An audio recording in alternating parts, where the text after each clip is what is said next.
Hoje vamos compartilhar sobre o seguinte tema: Jesus é o motivo do meu sacrifício. Texto de Mateus capítulo 2, verso de número 11, que diz assim: E entrando na casa, viram o menino com Maria sua mãe, e prostrando-se o adoraram, e abrindo seus tesouros, ofertaram-lhe dádivas, ouro, incenso e mirra. Os irmãos podem estar assentados. Que Deus nos abençoe pela sua palavra nesta manhã, quando vamos compartilhar sobre a mirra, nesta última mensagem da manhã, desta série de mensagens que temos compartilhado com a igreja. A mirra é uma substância obtida através de esmagamento de uma planta. Ela produz um perfume e esse esmagamento é que produz essa substância chamada mirra. E ela era usada para algumas finalidades. A mirra era um dos componentes do óleo santo da unção, usada pelos sacerdotes. No capítulo 30 do livro do Êxodo, por exemplo, a palavra de Deus nos fala sobre a utilização da mirra como esse unguento de adoração, de purificação.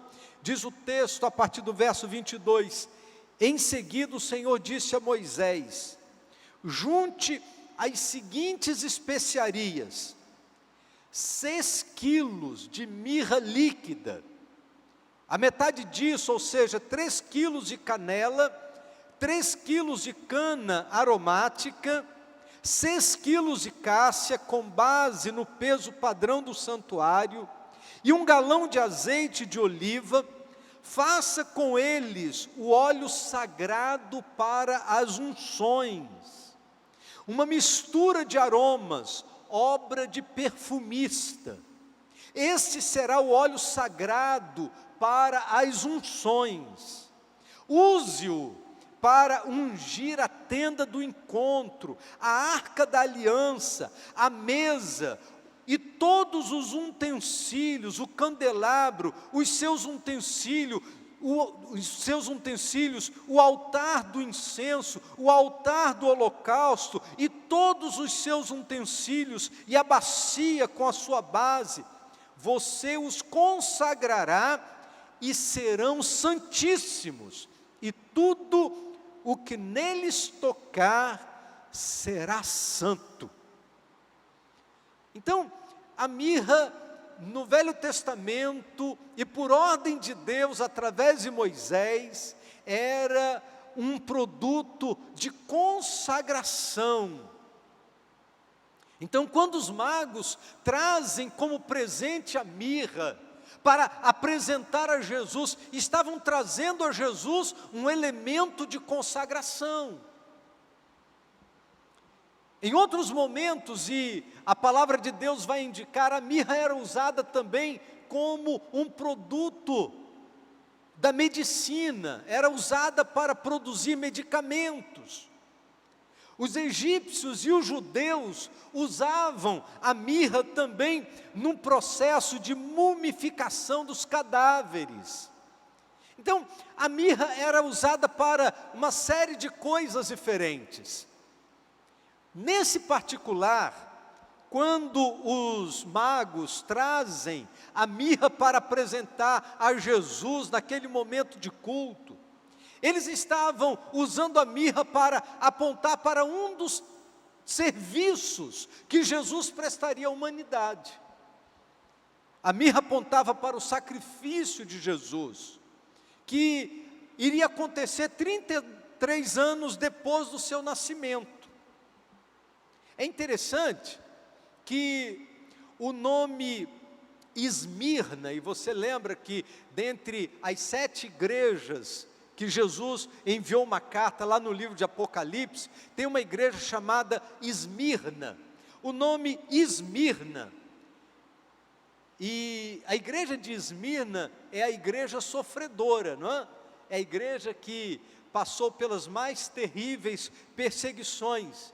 E a palavra Esmirna significa mirra. É um nome bem apropriado para uma igreja que viveu a amargura da perseguição, a igreja que foi pisoteada pela perseguição, e a palavra mirra aponta para esse esmagamento. Mas como produto do esmagamento, a mirra produzia um aroma. O aroma exalado pela mirra não é amargo. A produção é amarga, mas o aroma é doce. A mirra tem um aroma doce, assim como é o cheiro suave, emanado pelos fiéis, que ainda que debaixo de perseguição, são capazes de produzir o doce aroma de Jesus na vida das pessoas que estão à sua volta. Quando os magos oferecem então a mirra, eles estavam apontando para esta realidade do ministério de Jesus. Cristo fez o maior, o mais perfeito, o sacrifício satisfatório e suficiente de toda a história para trazer redenção a toda a humanidade. Desde o seu nascimento até a sua morte, o sacrifício fez parte da sua trajetória. A mirra faz parte da sua história. Toda a sua vida foi de fato uma vida dos muitos sofrimentos, e o profeta Isaías vai falar a respeito de Jesus como aquele varão de dores. Ele foi o único ser humano sem pecado, no mundo amaldiçoado pelo pecado, sofrendo em si o pecado de toda a humanidade. O caminho da obediência foi para Jesus um caminho de sofrimento. Talvez soe um tanto estranho para nós nesse tempo tão complicado da pregação de um evangelho tão falsificado, que o caminho da vida cristã seja um caminho de sofrimento. Mas quando olhamos para a vida de Jesus, descobrimos que esse foi de fato o caminho que ele trilhou. Jesus sofreu as repetidas investidas de Satanás, com ódio e a incredulidade do seu povo, e com a perseguição de seus inimigos. E nós não podemos imaginar que a vida cristã seja distinta da vida de Cristo. Talvez, queridos, este esteja sendo um dos maiores prejuízos da cultura evangélica do nosso tempo.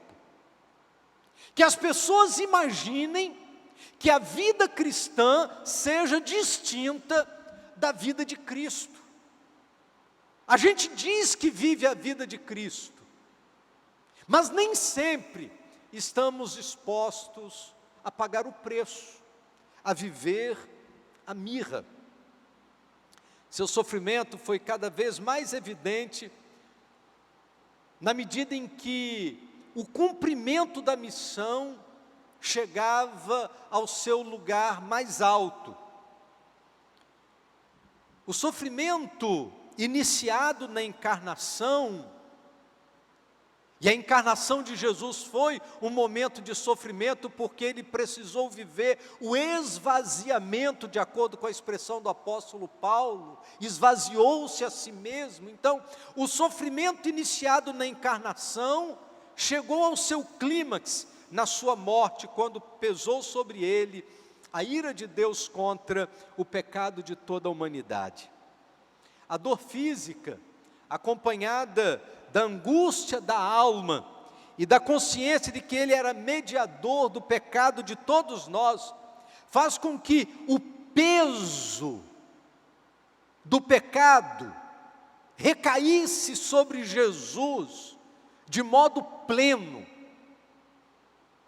Tanto o corpo como a alma são tomados, afetados pelo pecado, e Cristo sofreu por ambos, quando se deu em sacrifício por nós. Na sua agonia, no jardim, diz a palavra de Deus que Ele mesmo disse: a minha alma está profundamente triste até a morte. Eu não sei se você já viveu um momento de angústia em que você tenha tido sensação de morte. Foi isso que Jesus viveu no jardim, quando estava vivendo aqueles momentos anteriores à crucificação.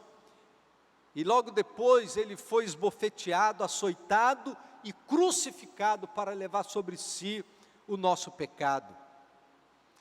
E é interessante que depois de sua morte, a palavra de Deus nos diz que José de Arimateia, junto com Nicodemos, usaram uma mistura de mirra e aloés para prepararem o corpo de Jesus para o sepultamento. Isso está no capítulo 19 do Evangelho de João. Diz a Bíblia assim: depois disso, José de Arimateia pediu a Pilatos o corpo de Jesus.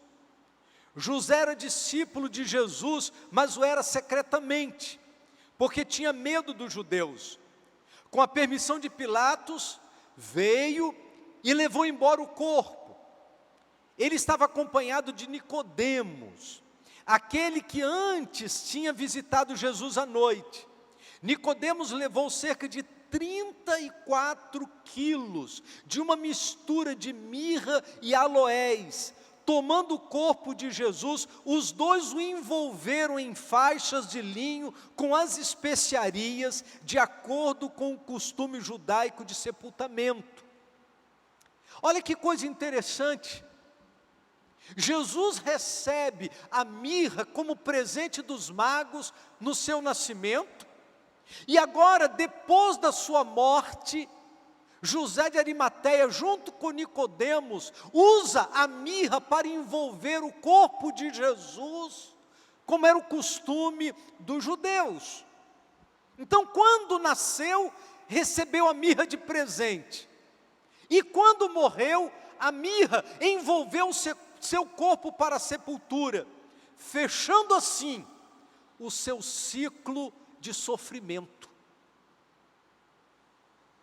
A mirra, símbolo do sofrimento, da amargura, símbolo do pisoteamento de Jesus.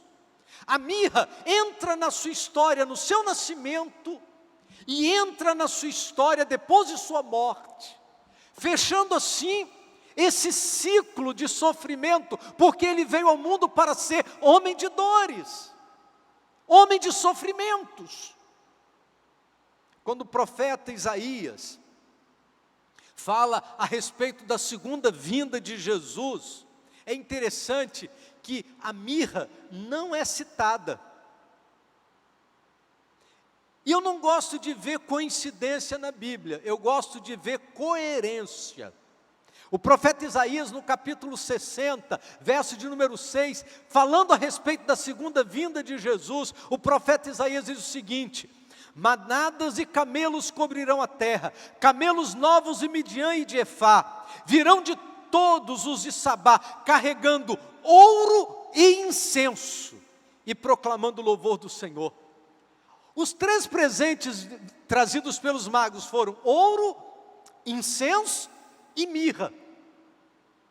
Isaías diz que na vinda de Jesus não serão apresentados a mirra de Jesus, mas serão apresentados ouro e incenso, porque Ele não volta como homem de dores, Ele não volta para sofrimentos, Ele volta para ser reconhecido como o Rei dos Reis, o Senhor dos Senhores. Ele volta para ser reconhecido como juiz de toda a terra. Ele volta para ser reconhecido como o Senhor soberano de todas as coisas. Por isso, ouro é apresentado. Ele volta para ser reconhecido como Deus de toda a terra. O incenso é apresentado, mas a mirra já não mais faz parte da sua vinda. A mirra não mais faz parte da sua história, porque a história de Jesus, a história de sofrimento se deu dentre o seu nascimento e a sua morte na cruz. Mirra já não será mais apresentado a ele. Da primeira vez, ele veio e sofreu. Ele colocou sobre si as nossas dores, os nossos pecados, carregou os nossos sofrimentos, morreu na cruz para nos salvar. Mas na segunda vinda, Jesus não virá mais como servo sofredor. Ele aparecerá como o Senhor da glória, o Rei dos reis. A todos os que esperam para a sua salvação, diz a palavra de Deus. Hebreus capítulo 9, versos 27 e 28, a Bíblia diz: da mesma forma como o homem está destinado a morrer uma só vez, vindo depois disso enfrentar o juízo, assim também Cristo foi oferecido em sacrifício uma única vez para tirar os pecados de muitos, e aparecerá segunda vez, não para tirar o pecado, mas para trazer salvação aos que o aguardam. E nós aguardamos por esse momento, quando Ele virá com poder e grande glória, diz a palavra de Deus. Mas o que é importante para nós nesta manhã, quando lembramos da mirra, é pensar o que significa para nós oferecer a mirra. Porque quando nós falamos que, como os magos, devemos dar o nosso ouro, dizemos que entregar o nosso ouro é reconhecer que Ele reina. Entregar o nosso ouro é reconhecer que Ele é soberano, que Ele é o Rei dos reis. O ouro aponta para a realeza de Jesus. Domingo passado nós dissemos que entregar o nosso incenso significa reconhecê-lo como nosso Deus, reconhecer a divindade de Jesus, o nosso Emanuel, como falamos no início do culto desta manhã. E o que dar a nossa mirra significa? Significa reconhecer o seu sacrifício como suficiente para trazer o perdão para os nossos pecados e dizer para Jesus que nós somos participantes dos seus sofrimentos. Não é somente dizer, reconhecemos que tu és um homem de dores, mas é mais do que isso. Entregar a nossa mirra é dizer, nós participamos dos seus sofrimentos. O apóstolo Paulo, escrevendo na carta aos Filipenses, no capítulo 1, verso 29, ele diz assim: pois vos foi concedido por amor de Cristo, não somente o crer nele, mas também o padecer por ele. Paulo, escrevendo na sua segunda carta a Timóteo, capítulo 3, verso 12, ele diz: e na verdade, todos os que querem viver piamente em Cristo Jesus, padecerão perseguições. Nós estamos vivendo num tempo de uma perseguição conceitual. Não é perseguição física ainda. Alguns países existe perseguição física, onde crentes são mortos. Esta semana nós recebemos um vídeo da Nigéria, onde crentes foram mortos. E a gente sempre fica pensando se é fake news, se não é fake news, se essas notícias são verdade ou não. E eu fui procurar saber da veracidade ou não. E de fato aconteceram alguns massacres na Nigéria essa semana. Em alguns países acontece a perseguição de fato, física, o impedimento para que se use a palavra de Deus, para que se pregue a palavra de Deus, para que se testemunhe do Evangelho. Alguns lugares existem. Agora, no nosso país nós temos liberdade, mas nós estamos enfrentando uma perseguição conceitual. É só você chegar na sua faculdade e dizer o que você crê a respeito de alguns assuntos que estão muito presentes na cultura brasileira, que você vai ver como que você vai ser tratado. Então nós estamos vivendo num tempo de perseguição conceitual. E os conceitos da palavra de Deus estão sendo relativizados não apenas por muitos crentes, mas por muitas igrejas e até por muitos púlpitos, infelizmente. Porque na expectativa de não vivermos perseguição, a gente está engolindo um monte de coisa como se fosse verdade, ainda que não sejam as verdades da palavra de Deus. Agora, começa a dizer o que você acredita a respeito de determinados assuntos, para você ver se você vai viver ou não a experiência de perseguição conceitual. Fale o que você pensa sobre a homossexualidade, para você ver se as pessoas vão concordar com você. Diz o que a Bíblia fala sobre isso. Eu só estou dando um exemplo. Mas nós podemos falar de uma série de outras questões desse momento. Mas a palavra de Deus nos diz que aqueles que querem viver piamente, e eu quero lembrar, a palavra pio significa santo. Aquele que quer viver em santidade, diz o texto, padecerá perseguições. Certa vez, numa aula de seminário, um aluno fez a seguinte pergunta ao professor: pastor, se a igreja for mais perseguida, ela será mais fiel? Porque o assunto era sobre a perseguição da igreja. E aí o aluno perguntou: pastor, se a igreja for mais perseguida, ela será mais fiel? E aí o professor respondeu o seguinte: não, se ela for mais fiel, sim, evidentemente, ela será mais perseguida. Não é a perseguição que gera fidelidade, é o contrário, é a fidelidade à palavra de Deus que vai gerar perseguição. Se a gente não quiser ser perseguido, é só a gente se acomodar ao mundo. Se a gente não quiser ser perseguido, é só a gente fazer as mesmas coisas que o mundo está fazendo. Se a gente não quiser ser perseguido, é só a gente se acomodar aos padrões desse mundo. Você não quer viver perseguição? Xingue no seu trabalho igual seus colegas de trabalho xingam. Se envolva na corrupção igual todo mundo se envolve. Passa a perna em todo mundo como todo mundo passa.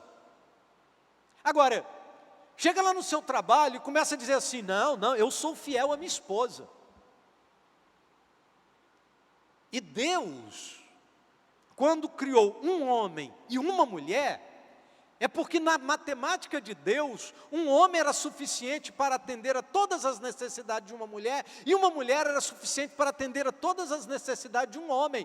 E eu creio na fidelidade conjugal, eu creio que Deus nos fez marido e mulher para que a gente possa viver juntos até que a morte nos separe. Começa a defender essas coisas da palavra de Deus, para você ver qual vai ser a reação das pessoas. Você vai ser ridicularizado. As pessoas não vão mais querer conversar com você. Se a gente quer viver piamente, isto é, se nós queremos viver na santidade do Evangelho, as perseguições vão acontecer. Porque todo aquele que quer viver piamente em Cristo Jesus, padecerão perseguições, diz a palavra de Deus. Meu irmão, se você passa esse tipo de perseguição no seu ambiente de trabalho, na sua escola, em qualquer lugar, por causa dos conceitos da palavra de Deus que você defende, que você vive, louve a Deus. Louve a Deus, bem-aventurados sois vós, quando vos perseguirem, e mentindo disserem todo mal contra vós por minha causa. Alegrai-vos e exultai, porque é grande o vosso galardão nos céus, porque assim perseguiram os profetas que foram antes de vós. É isso que a palavra de Deus nos ensina. Quer ser um bem-aventurado, um homem feliz aos olhos do Senhor? Então viva o Evangelho, testemunhe das verdades da palavra de Deus. Filipenses capítulo 3, o apóstolo Paulo diz assim: sim, na verdade, tenho também como perda todas as coisas pela excelência do conhecimento de Cristo Jesus, meu Senhor, pelo qual sofri a perda de todas as coisas e as considero como refúgio, para que possa ganhar a Cristo e seja achado nele, não tendo como minha justiça que vem da lei, mas a que vem pela fé em Cristo, a saber, a justiça que vem de Deus pela fé, para conhecê-lo, e o poder da sua ressurreição, e a participação dos seus sofrimentos, conformando-me a Ele na sua morte. Isso significa entregar a nossa mirra. Voltando ao texto original, Mateus 2,11, nos lembramos da imagem bucólica, que geralmente é retratada nos musicais de Natal, quando os magos entram na casa, prostram-se diante do menino que, diz o texto, estava com Maria sua mãe, e abrindo seus tesouros, ofertaram-lhe dádivas, ouro, incenso e mirra. Policarpo foi o pastor da igreja de Esmirna, a igreja que Jesus enviou a carta. A igreja de Esmirna é a segunda carta do livro de Apocalipse, capítulo 2, os versos de 8 a 11. A igreja que passa por tribulações. Jesus diz: conheço as tuas obras, a tribulação e a tua pobreza, mas tu és rico. E a blasfêmia dos que se dizem judeus e não são, mas são sinagoga de Satanás. Uma igreja fiel, ela sempre vai confrontar os poderes do inferno.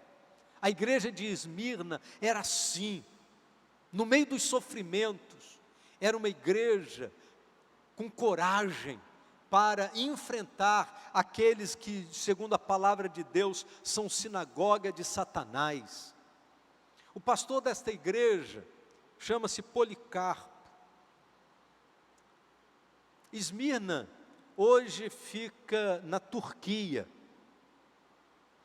Dizem que Policarpo estudou com o apóstolo João, e por isso mesmo, ele é considerado o último elo entre o mundo apostólico e a igreja pós-movimento apostólico.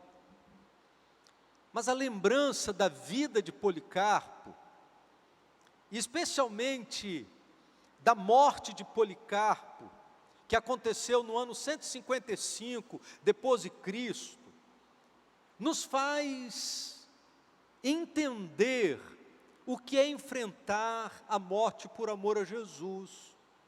Conta a história que 3 dias antes da sua morte, Policarpo caiu num profundo sono, e quando ele recuperou a sua consciência, depois daquele profundo sono, ele compartilhou com os seus companheiros que ele tinha tido uma visão, e na sua visão, o seu travesseiro estava pegando fogo em volta da sua cabeça, e ele disse para as pessoas que estavam junto com ele: eu não tenho dúvida, serei queimado vivo.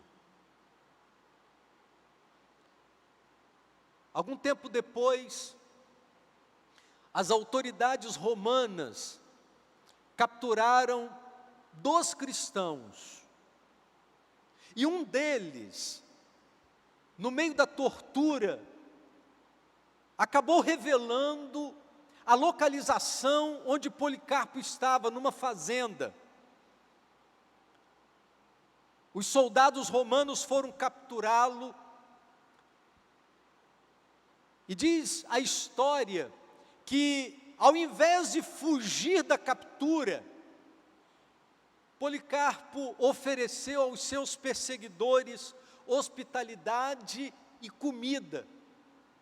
E em troca da sua hospitalidade e da comida, ele fez um pedido: eu preciso que vocês me deem 1 hora para orar.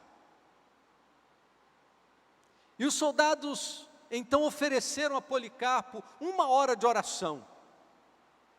E aquele momento com Deus foi tão profundo, que na verdade 1 hora virou 2 horas. Ele passou 2 horas na presença de Deus, e conta a história que os soldados que foram capturá-lo lamentaram profundamente que tivessem participado daquele ato. Colocaram Policarpo sobre um jumento e o levaram para a cidade. Quando chegaram na cidade, colocaram Policarpo numa carruagem, levaram a um homem chamado Herodes, que naquele momento disse para Policarpo o seguinte: ora, que mal existe em você dizer César é o Senhor e lhe oferecer incenso?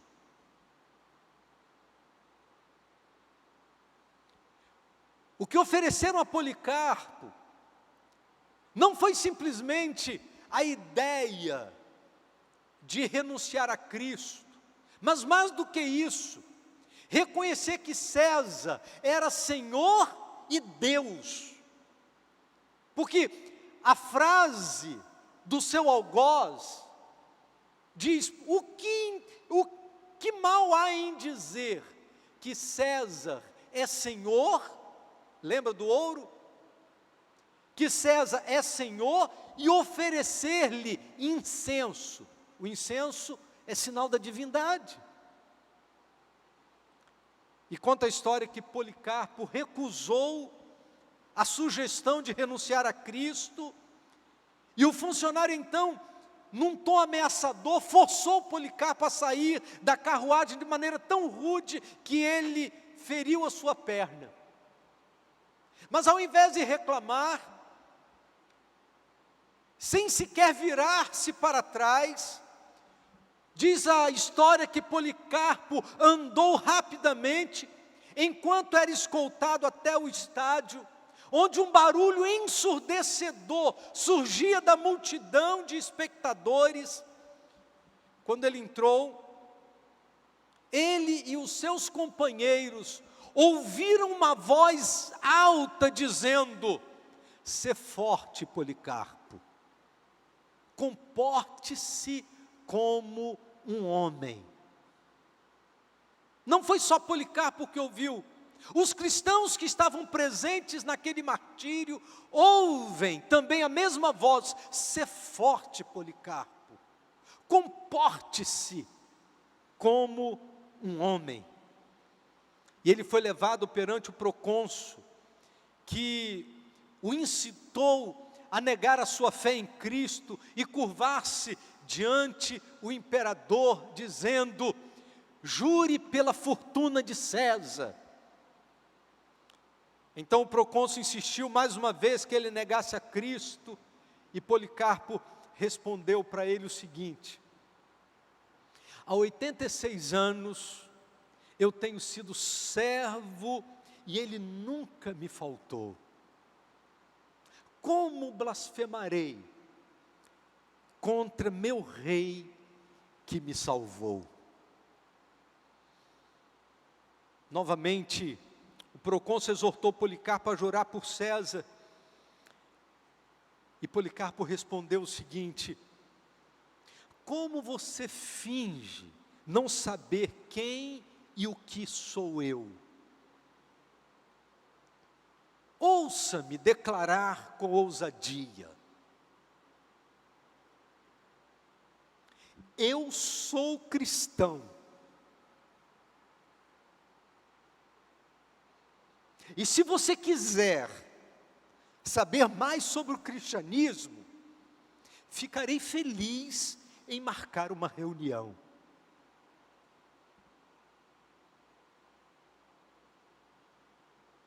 Como você finge não saber quem e o que eu sou? Ouça-me declarar com ousadia: eu sou cristão. E se você quiser saber mais sobre o cristianismo, ficarei feliz em marcar uma reunião.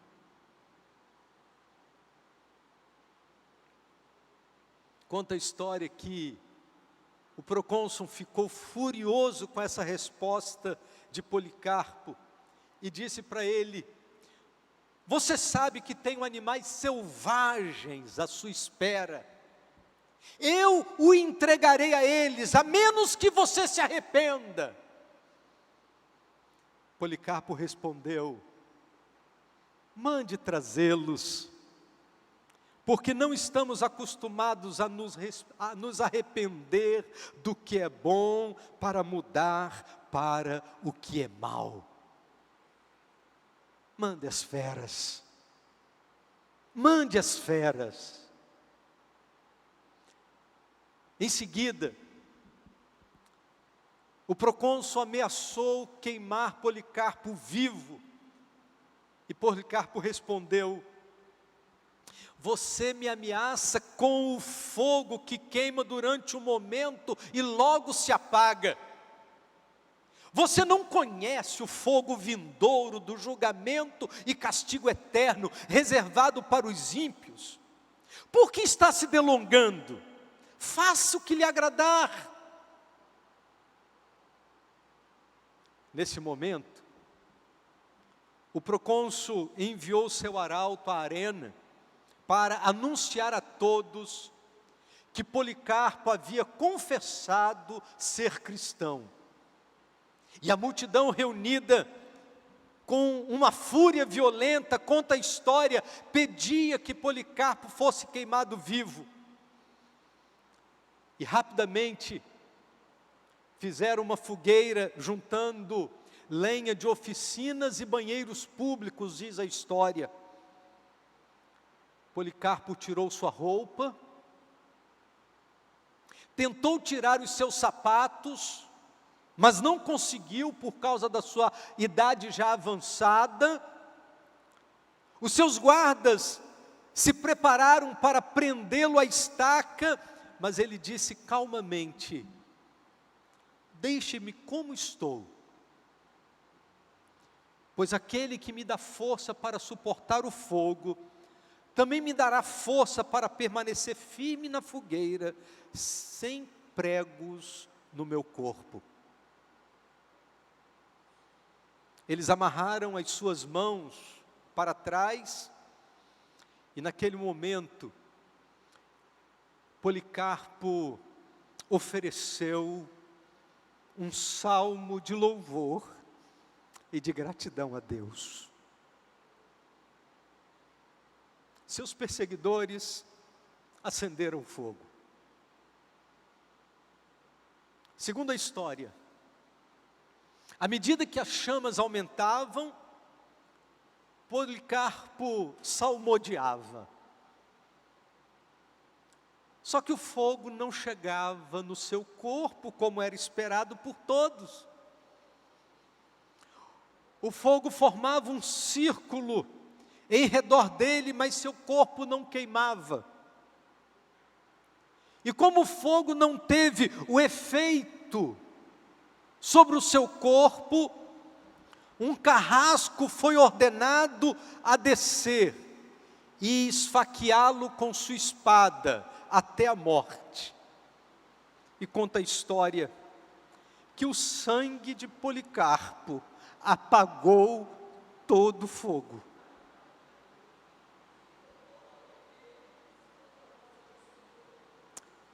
Ah, querido, nessa cultura fácil de ser igreja, de prosperidade, como que nós estamos distantes do que significa entregar a Jesus a nossa mirra. E dizer para Jesus: Senhor, estar contigo na vida ou na morte. Porque se vivemos para o Senhor, vivemos, e se morremos para o Senhor, morremos, de sorte que quer vivamos, quer morramos, somos do Senhor.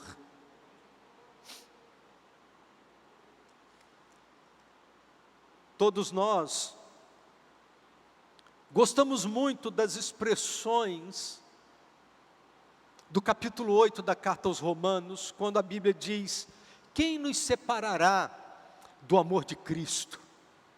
A tribulação, ou a angústia, ou a perseguição, ou a fome, ou a nudez, ou o perigo, ou a espada? Como está escrito: por amor de ti somos entregues à morte todo dia. Somos considerados como ovelhas para o matadouro. Mas em todas estas coisas, somos mais que vencedores por aquele que nos amou, porque estou certo de que nem a morte, nem a vida, nem os anjos, nem os principados, nem as potestades, nem o presente, nem o porvir, nem a altura, nem a profundidade, nem alguma outra criatura nos poderá separar do amor de Deus que está em Cristo Jesus, o nosso Senhor. Como lemos, irmãos, esse texto da palavra de Deus?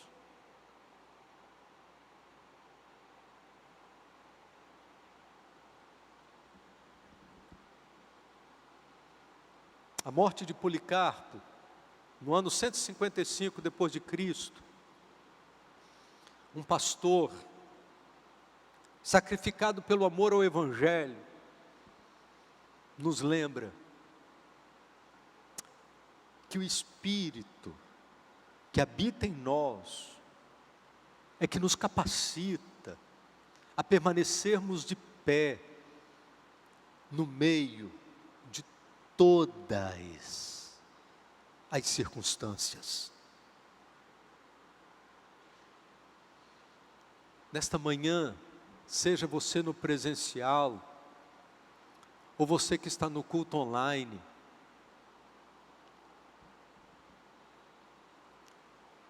eu queria fazer uma pergunta e você deve responder para você mesmo. É justificável o seu desânimo?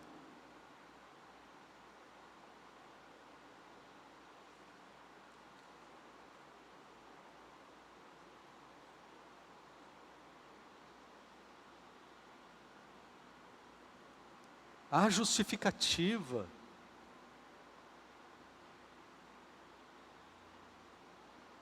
para você abrir mão da caminhada da vida cristã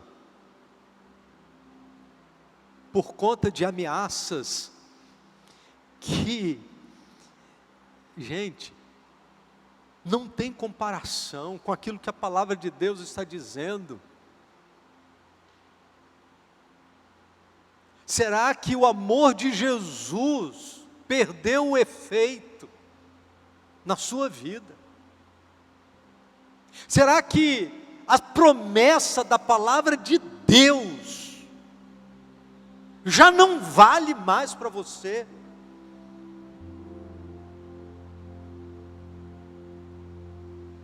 Esqueça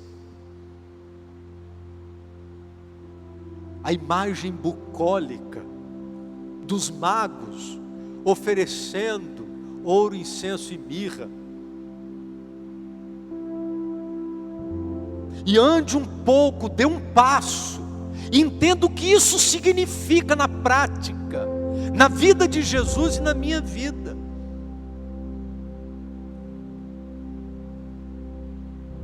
Haverá um momento em que a mirra não fará mais parte da nossa trajetória também. Receberemos um corpo glorificado e estaremos com Ele por toda a eternidade. Aguardamos a volta de Jesus.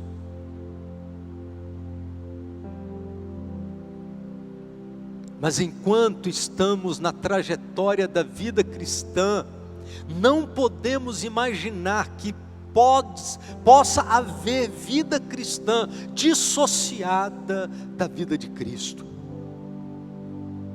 E eu queria, nesse final de mensagem, lembrar de duas expressões de Policarpo. Primeiro, por 86 anos servir a Cristo, Ele nunca me fez qualquer mal. Como poderia blasfemar contra meu Rei que me salvou? Preso em uma estaca, na ameaça de morte, ele diz: ameaças-me com fogo que arde por um momento e depressa se apaga, mas nada sabeis da pena futura e do fogo eterno reservado aos ímpios. Convite nesta manhã é para que nós ofereçamos a Jesus a nossa mirra. E assim como Paulo, a gente possa dizer: porque nos foi dado por amor de Cristo não somente o crer nele, mas também o padecer por ele. Eu vou defender os princípios do Evangelho, eu vou viver os princípios do Evangelho. É isso que move o meu coração. Assim como o exemplo do pastor da igreja de Esmirna, ele ofereceu a sua mirra, e ele não morreu com rancor ou dúvida. Pelo contrário, celebrou o privilégio de morrer por Jesus. E o testemunho de Policarpo permanece na história da igreja. O testemunho de Policarpo nos inspira nesta manhã e nos desafia a viver a vida cristã como a vida de Cristo. Você pode orar comigo? Feche os seus olhos. Fale com Deus.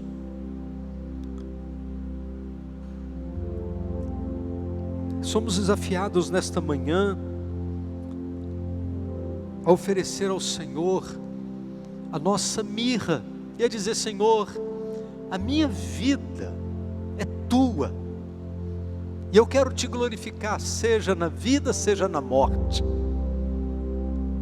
Eu quero ser fiel ao Senhor, eu quero ser fiel, não importam as circunstâncias, se são favoráveis ou desfavoráveis. O meu nome está escrito no livro da vida, e esta é a razão principal da minha alegria, da minha celebração.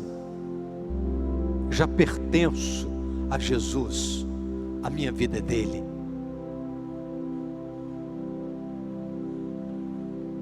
Ó Deus bendito, nosso Pai,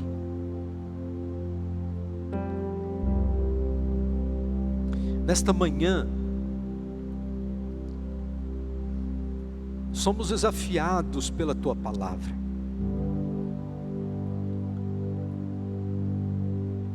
Para muita gente, a mirra era só um presente, era só parte de um tesouro. Mas para nós, é um símbolo. Um símbolo que marcou a trajetória de Jesus desde o seu nascimento, porque ele começou a ser perseguido ali. Por isso precisaram fugir para o Egito. Desde o seu nascimento até a sua crucificação, quando o seu corpo foi envolvido por mirra e aloés, toda a sua vida, porque ele veio ao mundo para ser o homem de dores, e levou sobre si a nossa dor, o nosso sofrimento. Mas a tua palavra nos desafia para que nós possamos viver em Cristo, defender a causa do Evangelho, os valores da vida cristã, as verdades inalteráveis da tua palavra, a não nos conformarmos com este mundo. E sempre, ó Deus, que isso acontece, existe perseguição, seja ela física ou conceitual, mas nós estamos vivendo num tempo de muita perseguição religiosa. E nós queremos pedir, Deus, em nome de Jesus, desperta o nosso coração, para que possamos oferecer a Jesus a nossa vida.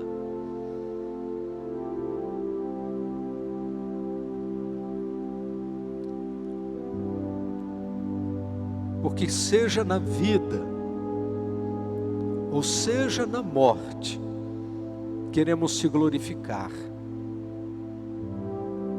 como a história tão bonita do velho pastor Policarpo, que nós compartilhamos nesta manhã. Ó Deus,